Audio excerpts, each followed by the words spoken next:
హరహర మహాదేవ శంభో శంకర. నేను ఈరోజు బెంగళూరులోని అతి ప్రాచీనమైన ఆలయమైన శ్రీ పంచలింగ నాగేశ్వర స్వామి ఆలయాన్ని సందర్శించబోతున్నాను. ఇది బెంగళూరు బొమ్మనల్లి నుంచి 6 కిలోమీటర్ల దూరంలో బేగూర్ అనే ప్రదేశంలో ఉంది.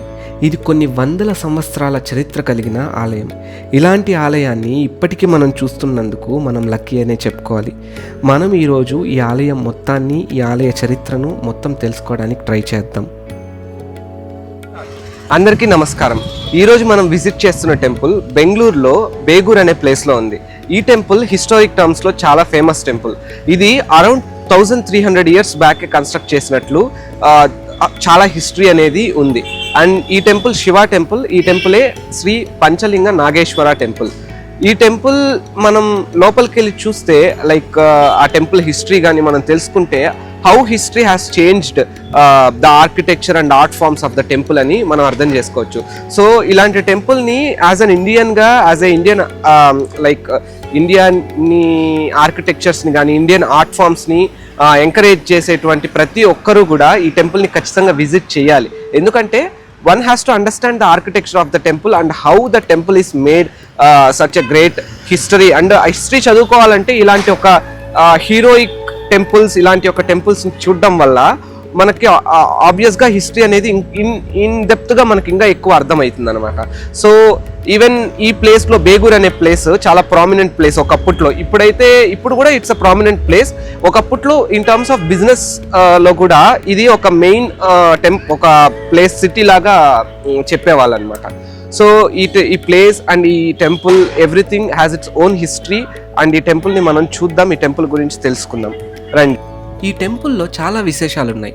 ముఖ్యంగా శిల్పాలు, అలాగే మనల్ని పాలించే వాళ్ళని బట్టి మన హిస్టరీ అండ్ ఆర్కిటెక్చర్ ఎలా చేంజ్ అవుతుంది అనే దానికి మెయిన్ ఎగ్జాంపుల్ ఈ టెంపుల్. చూస్తున్నారుగా ఈ శిల్పకళ ఎంత అద్భుతంగా ఉందో. ఈ ఆలయానికి 4 పక్కల 4 గోపురాలు ద్రవిడ శైలిలో నిర్మించబడ్డాయి. ప్రతి గోపురంలోనూ మంచి శిల్పకళతో, అలాగే మంచి మంచి కావ్యాలు ఇంకా కథలను చూపించేటువంటి శిల్పాలతో నిర్మించారు ఈ గోపురాన్ని. మనం టెంపుల్లోకి ఎంటర్ అయిన వెంటనే ఈ గోపురాల్లో ఉన్నటువంటి ఈ శిల్పాలే మనకు ముందుగా దర్శనమిస్తాయి. ఇదైతే మనకు ఎంట్రన్స్. అలాగే ఇక్కడ ఈ గోపురానికి ఉన్నటువంటి స్తంభాలలో వివిధ దేవతామూర్తుల యొక్క విగ్రహాలను వాళ్ళు చెక్కించున్నారు. అవి చాలా అందంగా ఉంటాయి. ఇవి రీసెంట్గా ఈ టెంపుల్ని డెవలప్ చేయాలనే ఉద్దేశంతో కన్స్ట్రక్ట్ చేసినటువంటి గోపురాలు. దానివల్ల ఇవి మైట్ బి టెక్నాలజీ పెరిగిన దానివల్ల ఇది హ్యాండ్మేడ్ కార్వింగ్స్ అయ్యి ఉండకపోవచ్చు, కానీ చూడ్డానికైతే చాలా అందంగా కనిపిస్తున్నాయి. కానీ లోపల ఉన్నటువంటి గోపురాలు చాలా పురాతనమైనటువంటి గోపురాలు కానీ ఉన్నాయి.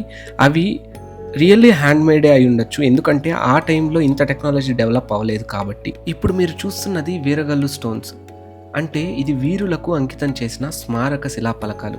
అంటే యుద్ధంలో ఎంతోమంది యోధులు, వీరులు చనిపోతూ ఉంటారు కదా, వాళ్ళ కోసం వాళ్ళని గుర్తు చేస్తూ రెడీ చేసినటువంటి, అప్పట్లో చేసినటువంటి శిలాపలకాల్ని వీరగల్లు స్టోన్స్ అని అంటారు.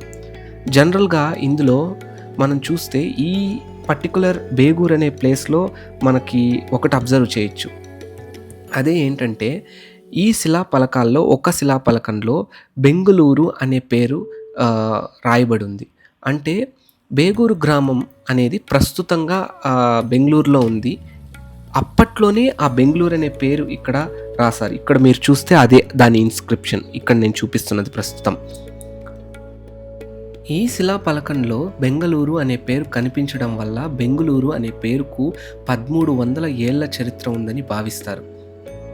మీరు ఇప్పుడు కనిపిస్తున్నటువంటి స్టోన్ చూస్తే మీకు ప్రాపర్గా ఒక ఎలిఫెంట్ కనిపించుంటుంది. దాని వెనకాల చాలా స్టోరీ ఉంది.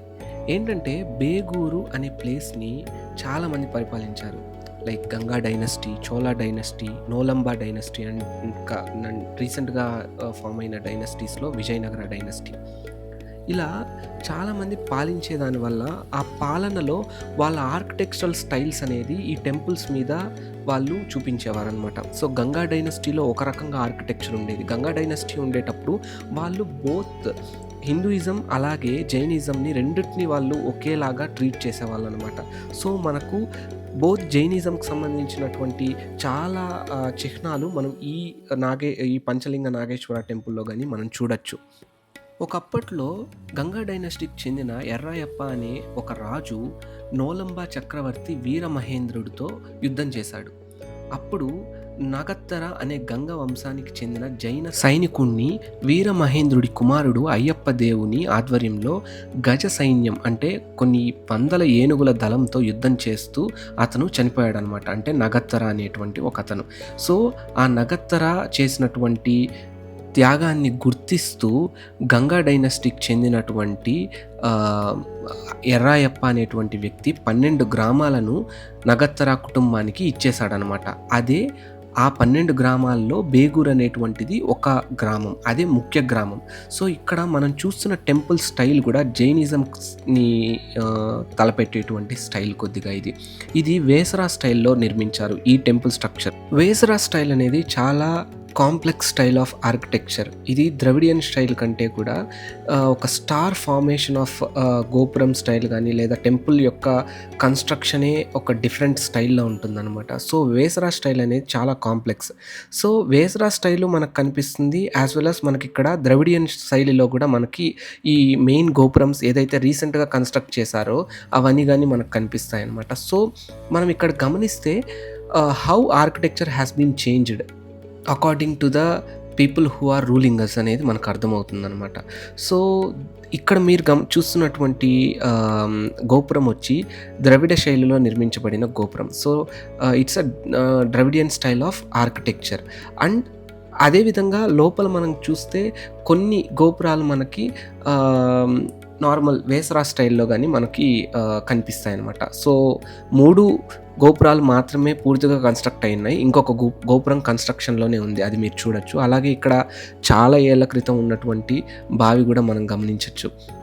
యాక్చువల్గా ఈ టెంపుల్కి 4 గోపురాల నుంచి 4 సైడ్ల నుంచి కూడా వేస్ ఉన్నాయి.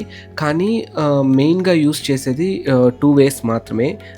ఎంతో ప్రశాంతంగా ఉంటుంది ఈ టెంపుల్కి రాగానే. మనసుకి చాలా పీస్ అండ్ హ్యాపీనెస్ అనేది దొరుకుతుంది. ఇది పంచలింగ టెంపుల్ అని చెప్పినట్లే ఇక్కడ శివలింగాలు ఉన్నాయి. 5 శివలింగాలు ఉన్నాయి. అవి ఏంటంటే కర్ణేశ్వర లింగం, కాళికామటేశ్వర లింగం, నాగేశ్వర లింగం, నగరేశ్వర లింగం అండ్ చోళేశ్వర లింగం. అలాగే ఇక్కడ మనకి వాసవి అమ్మవారు, ఇంకా దుర్గా అమ్మవారు, మహాగణపతి, ఇట్లా చాలా చాలా చిన్న చిన్న ఆలయాలు కానీ మనకు ఉంటాయి లోపల. అలాగే ఇక్కడ చాలా వరకు జైన ధర్మానికి సంబంధించిన ఆధారాలు కూడా ఉన్నాయంట. కానీ నేను చదువుకున్న దాని ప్రకారం అకార్డింగ్ టు ఆర్కిటెక్చరల్ స్టైల్స్ నేను చదువుకున్న దాని ప్రకారం నాకైతే అది ఎక్కడ కనిపించలేదు. ఈసారి ఇంకెప్పుడైనా ఖచ్చితంగా నేను ఆ ప్లేసెస్కి వెళ్ళి అదంతా చూసి మరి నేను మీకు చూపించడానికి ట్రై చేస్తాను. అలాగే మనము ఇక్కడ ఈ శిల్ప కళా శైలి అనేది according to the dynasty of ruling people వల్ల మనకు ఎలా చేంజ్ అయిందనేది చూస్తే, గంగా డైనస్టీ వాళ్ళు 9th సెంచరీలో మనకి ఈ టెంపుల్ని, ఈ యొక్క బేంపూర్ ఆర్ బేగూర్ అనే ప్లేస్ని పాలించినట్టు తెలుస్తుందన్నమాట. ఆలయానికి ప్రాథమిక నిర్మాణం వాళ్ళే చేశారు. అక్కడ శివలింగాన్ని ప్రతిష్ఠించింది కూడా గంగా డైనస్టీ వాళ్ళే 9th సెంచరీలో. అండ్ దెన్ ఆఫ్టర్వర్డ్స్ చోళులు ఈ టెంపుల్ కానీ ఈ ప్లేస్ కానీ వాళ్ళు స్వాధీనం చేసుకొని యుద్ధంలో గెలిచి 11th సెంచరీలో వాళ్ళు పరిపాలన స్టార్ట్ చేశారు. ఇక్కడ చాలా వరకు కన్స్ట్రక్షన్స్ మనకి చోళుల యొక్క స్టైల్ ఆఫ్ కన్స్ట్రక్షన్ కూడా మనకు కనిపిస్తుంది మనకిక్కడ. సో ఇక్కడ కూడా చోళులు చాలా వరకు విస్తారం చేశారు ఈ ఆలయాన్ని. అలాగే శిలాపలకాలు కానీ దేవతా విగ్రహాలు కానీ చాలా వరకు వాళ్ళు కానీ చెక్కించారు. ఈ మీన్వైల్ మనం ఇంతకుముందు డిస్కస్ చేసినట్లు చోళేశ్వర లింగం అని చెప్పాను కదా, ఆ లింగాన్ని కూడా ఈ చోళులే ఇక్కడ ప్రతిష్టాపించారని చెప్తారనమాట.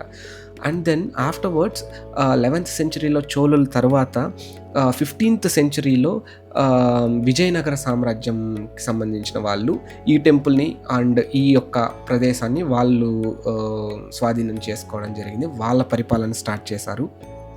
మనం చూస్తే ఆలయంలోని గోపురాలు కానీ ఇవన్నీ కానీ విజయనగర శైలి, అంటే విజయనగర శైలి ఇన్ ద సెన్స్ ద్రవిడ శైలి అంటే south Indian style of architecture అనే చెప్తారు మెయిన్గా.